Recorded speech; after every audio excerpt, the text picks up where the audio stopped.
So the LF Residences and W Dubai The Palm is progressing on schedule and hitting the milestones that we'd originally planned. And these plans have been, in the pipeline for a long, long time. So we're very, very pleased that we've now topped out on the hotel. We've topped out on the residences. Again, we're very, very pleased that we're hitting those milestones, and we're due to open the residences in Q2 2017. When we created the LF, we knew that we were really filling a market, a niche within the market, something that hasn't been done before. So when we started to look at the design of the LF residences, we knew the specific demographic, which was high net worth individuals looking for a truly integrated development that would enhance their lifestyle, and to try to provide all of the services that the high net worth individuals like in their recreational time and that for living. So when we started to look at the strategy of how we market it and who these purchasers were going to be, we knew that it'd be a very, very wide demographic.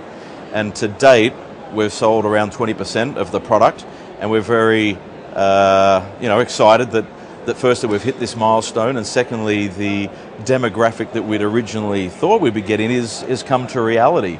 And that's again, people who know what they want. They want a lifestyle that they really can't get at the moment within Dubai, especially for apartment style living, but then have those sort of comforts of huge access, the beach access, a very prestigious club that they can go down and socialise if they want to, or if they want that privacy, they can move through the gardens into their quiet area and be alone. Again, we do have a lot of interest within the GCC, a lot of interest from Saudi, the Emiratis, Qataris, but we definitely have purchases, and it's still a lot of interest with Europeans, especially from London and sort of more Northern Europe. When we sat down many years ago to look at what product we would deliver to the marketplace, we always knew we'd look at this integrated development that would include a hotel and a residences. We were very, very fortunate that the board of directors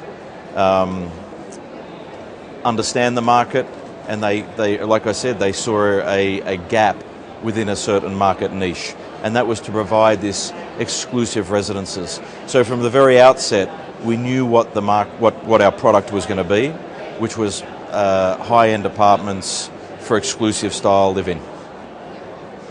What that meant is, again, our target market is more of a high net worth individual. So when we looked at all the feasibility studies and we looked at the risk register to say, how do we manage the risk in doing this development, and we're looking at a 2 billion dirham investment, we were comfortable that at this caliber of buyer would always be there. And because we don't have a huge amount of competition, because again, there's really nothing like this in Dubai, especially on the Palm, which is one of the jewels of Dubai, we always anticipated that we'd be somewhat isolated from, let's call it, your typical market conditions. Over the last year, we launched the project in November 2015, and again, although we've seen a dip in the traditional market conditions, I think we are again somewhat isolated, and I am pleased to say that once again the strategy was correct, and that we are selling. Again, I think that top end of the market has always, whether it's yachts or high-end fashion, it is again a little bit different than the typical market conditions. When you do a development, and when you start to create a master plan for a development, whether it's a standalone residential development or a larger integrated sort of master plan development, it's not just one thing, it's not just one location, you have to have a mix. If we take the The Palm and the LF residences, there's a number of ingredients, if we can call it, that creates this destination. So I think, one day we will be expanding the LF residence as a brand, and it will be true to the brand. So any future location would have to be something that obviously the residences would be exclusive, would be again true to the brand, and would have a number of unique selling points that provides that style of life that we'll be promoting. The expansion the expansion of the brand will happen. Our key focus before we launch anything will be to get this right. This is the first development under the joint venture of our Sharq Investment LLC, and we want to make sure that the product that we finish reflects what our vision was, what the marketing material showed, and that we want to make sure that this is a development that people can look at, whether it's W the Palm or whether it's the LF residents, and say these are reputable developers who build what they say they're going to build.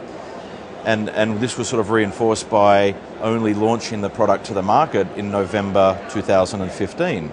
We didn't do what typical developers would do within Dubai, which was launch many, many years before. We wanted to make sure that people understood that this is real, that we are developing a quality product, and that when we went to the market, people could see actually the bricks, the mortar, the concrete, and the facade is actually here. So once we get this product right, I'm very comfortable to say that we will expand. The LF Residences was designed not just to be a GCC product.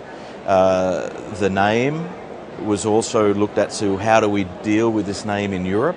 Can it be promoted throughout Europe? And our intentions would be to grow the brand in Europe. I think every developer, especially today, needs to go step by step. We need to look at sensible growth, strategic growth, get the product right, and then continue from there. But I think the GCC is obviously, it's where our roots are, it's where the owners are from, so we'll always be true to the region. And I think the LF Residence will be a great showcase for what this region can produce, and then the growth from there would obviously be into other markets. If that other market took us beyond Europe, and it made financial sense and it was in line with the strategy, and then we'd obviously see the growth further abroad. I think the steps that the government have taken over recent years is adequate enough to give investors, to give them the feeling that they are protected and that there is the safety net. Obviously we're selling apartments, so we have to go through the escrow process. We have to go and deal with RERA, and it's very fair on both parties, and it is very strict. The amount of paperwork that we have to produce, the amount of reports, the amount of cross-checks, it is very, very thorough. So I think that the systems, the processes that are more of regulatory type have absolutely caught up with what the international market would expect.